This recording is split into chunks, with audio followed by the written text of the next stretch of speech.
और पुलिस आधुनिकीकरण के साथ हम लोगों ने इसको जोड़ने का प्रयास किया है। जो हमारे विपक्ष के मित्रों की अनावश्यक एक आशंका है, विपक्ष हैं, उनको बोलने का अधिकार है, लेकिन विरोध के लिए विरोध हो, मुझे लगता है कि ये उचित नहीं। प्रदेश की जनता की सुरक्षा की प्रतिबद्धता जनता के द्वारा चुने गए हर जनप्रतिनिधि का दायित्व है और ये हमारी प्राथमिकता होनी चाहिए। लेकिन जनता के प्रति सहानुभूति की बजाय जब हम अपराधियों के लिए सहानुभूति व्यक्त करते हैं, घोषित माफियाओं को महिमामंडन करने का प्रयास करते हैं, तो स्थिति तब बिगड़ती है। और मैं यही अपील कर रहा हूं कि यूपी कोका का जो ये कानून हम लोग लेकर के आए हैं, यह अधिनियम देश के अंदर बने किसी भी उस प्रकार के कानून से बेहतर कानून होने जा रहा है, इसकी व्यापक संभावनाएं मैं पिछली बार भी अपने भाषण में यहां पर इस सदन के सामने प्रस्तुत किया हूं। 1986 के गैंगस्टर एक्ट की तुलना में क्यों हमें यूपी कोका को लाने की आवश्यकता महसूस हुई है, यह भी मैंने पिछले बार सदन में हुई चर्चा में मैंने इस बात को समय भी रखा था और यूपी कोका को महाराष्ट्र या कर्नाटक के कानून के साथ तुलनात्मक अध्ययन भी हम लोगों ने सदन के सम्मुख प्रस्तुत किया था। मैं चाहूंगा यह प्रदेश के हित में संगठित अपराध या फिर किसी भी प्रकार के उस अपराध को जो प्रदेश के अंदर माहौल खराब करता है, प्रदेश के परसेप्शन को खराब करता है, प्रदेश की एक गलत छवि को देश और दुनिया के सामने प्रस्तुत करता है, इसमें चाहे वह बाहुबल के आधार पर ठेकों का हथियाना हो, फिरौती के लिए अपहरण हो, अवैध खनन या अवैध शराब व्यवसाय हो, संगठित रूप से वनों की अवैध कटान का मामला हो, नकली दवाओं का उत्पादन और वितरण का हो,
गैर कानूनी तरीके से सरकारी संपत्तियों को हड़पना, कब्जा करना, रंगदारी, टैक्स वसूलना, ये तमाम ऐसे कृत्य हैं जिसके कारण प्रदेश की छवि खराब होती है।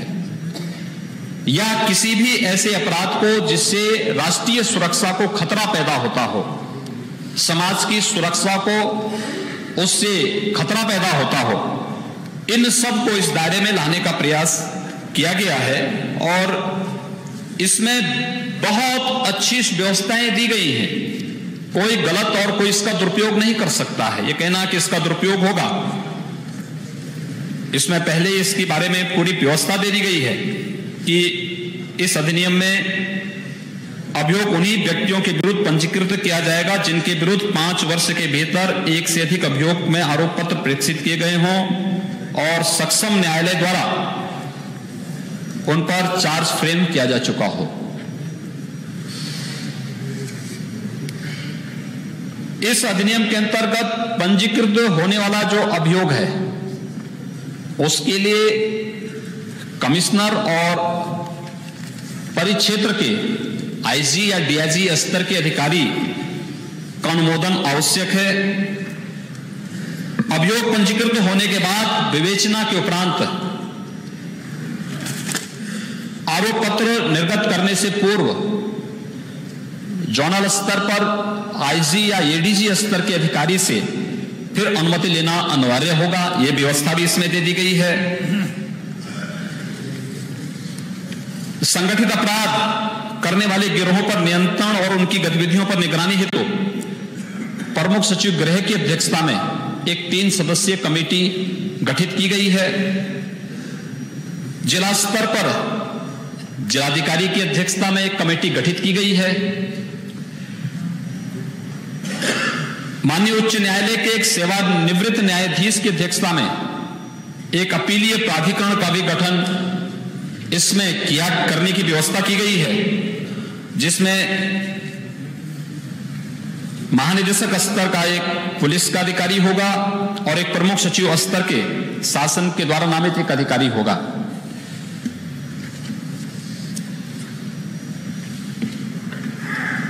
इस अधिनियम के अंतर्गत जो भी अभियोग होगा उस अभियोग की सुनवाई के लिए विशेष न्यायालय के गठन का प्रावधान है। यानी तमाम प्रकार की व्यवस्थाएं दी गई हैं, सेफ पैसेज दिए गए हैं, जिससे कहीं भी कोई भी व्यक्ति इस कानून का दुरुपयोग नहीं कर सकता है। विधान परिषद में जब यह अधिनियम यहां से पारित होने के बाद गया था तो विधान परिषद ने प्रवर समिति को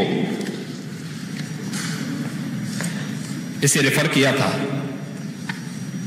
और प्रवर समिति की जो बैठक हुई थी उस बैठक में न कोई संशोधन किसी सदस्य ने दिया था और न ही कोई ऐसी बात वे लोग सामने लेकर के आ पाए थे, जिसके बाद प्रवर समिति ने कोई भी संशोधन इसमें प्रस्तावित न होने के बाद उसको यथारूप विधान परिषद को वापस किया था। मेरी आपसे अपील है और पूरे सदन से अपील है कि आप चाहे उसे कोका से या फिर कर्नाटक के अंदर जिस प्रकार का अधिनियम है इन सभी से तुलना कर लेंगे तो यूपी कोका में पूरे प्रावधान दिए गए हैं कि इसका कोई भी दुरुपयोग नहीं कर सकता है। हाँ, संगठित अपराध में या राष्ट्रीय सुरक्षा के साथ छेड़छाड़ करने वाले तत्व, समाज की व्यवस्था को और सुरक्षा के साथ खिलवाड़ करने वाले तत्वों के साथ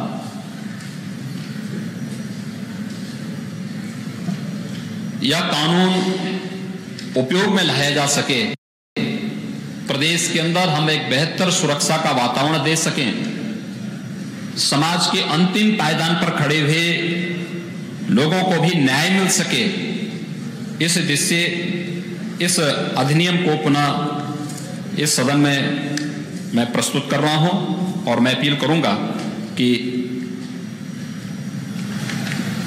जिस रूप में इस सदन ने इस विधेयक को यहां से इस अधिनियम को पारित किया था उसको उसी रूप में पुनः पारित करके प्रदेश के अंदर व्यापक सुरक्षा का वातावरण बनाने में माननीय सभी पूरा सदन इसमें अपना योगदान दें। बहुत बहुत धन्यवाद।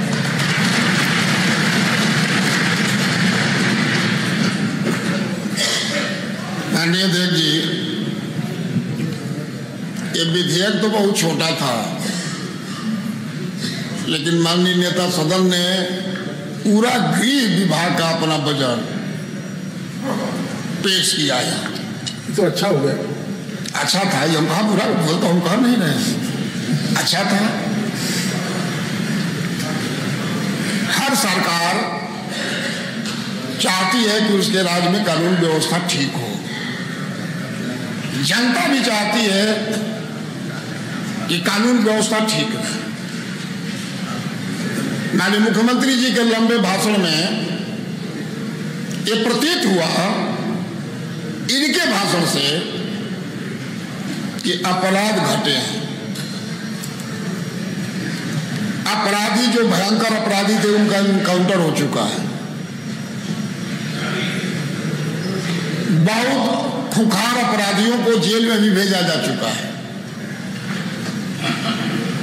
उसके बाद ये खुखार अपराधी अपना जमानत तोड़वा करके जेल में चले गए। उसके बाद भी बचे, वो डर के मारे प्रदेश छोड़ करके भाग गए। तो जब कानून व्यवस्था बेहतर हो गई है तो फिर इस काला कानून को ले आने की कौन सी आवश्यकता? जब कानून व्यवस्था बिल्कुल दुरुस्त हो गई है तो फिर इस काला कानून, लोकतंत्र विरोधी, संविधान विरोधी इस बिल को ले आने की कौन सी आवश्यकता थी? आईपीसी और सीआरपीसी में पहले से भी बहुत ऐसी धाराएं हैं जिनको हमारे अधिकारी, कर्मचारी, सरकार दृढ़ इच्छा शक्ति से उसको लागू करे